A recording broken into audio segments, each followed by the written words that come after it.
Now, outside of a few media gatherings, Adidas ads, we hadn't heard much from you since the time the injury occurred. Why was that? I didn't want to do anything, to tell you the truth. I didn't want to talk to anyone. I just wanted to rebuild my leg and be around my son. That was the time where me having a son is huge for me. It's real big. My father wasn't ever in my life, so he's first now and with anything. After many interview requests, why BullsTV? I chose BullsTV because it's more like family, where I think if I'm going to do anything first, why not start with the people that you grew up with, the people that trust in you, believe in you. Not saying that everybody else don't, but it's homegrown, so why not start with the Bulls? For the first time, you missed a complete season of basketball. How was it dealing with it mentally? It was hard.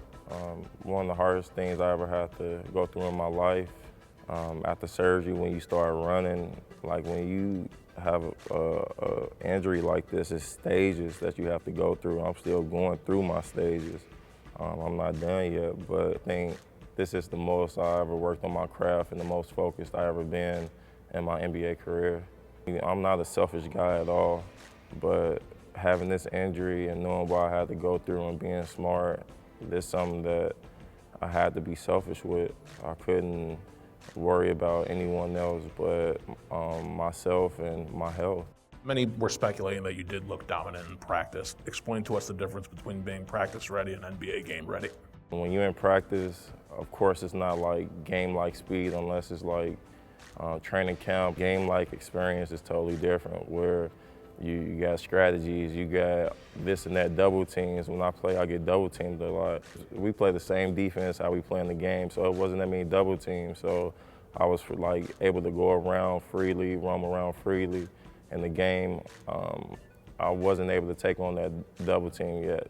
Every day I was working out, like my leg was gonna feel better. I was pushing myself every day, eating right, just trying to take care of my body so that I could be out there as soon as possible, but it didn't happen.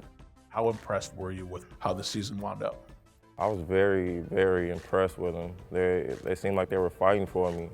They saw how hard I was working in practice, just trying to rebuild my leg. All my teammates that were going through injuries, they used to tell me don't rush back just because they were going through stuff. So just to hear them say that, they knew that I was trying to get back on the court as quickly as possible. They made a good run at it.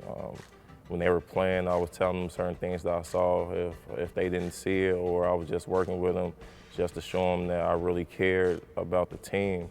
And like I said, they fought for me. Tell us about your relationship with Tom Thibodeau. How often you communicate? What is it that like on a day-to-day basis?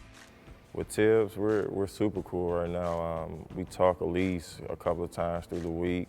Missed his call a couple of times. He hates when I do that. But missed his call a couple of times. I got to call him back. But he's someone that loves the game as much as me, and that's pretty hard, man. If you love basketball more than I do, I got to take off my hat to you. Any personal goals for next season? It's only one goal, and that's to win the championship. What do you want to tell your fans? What have you wanted to say to them for the last year and a half?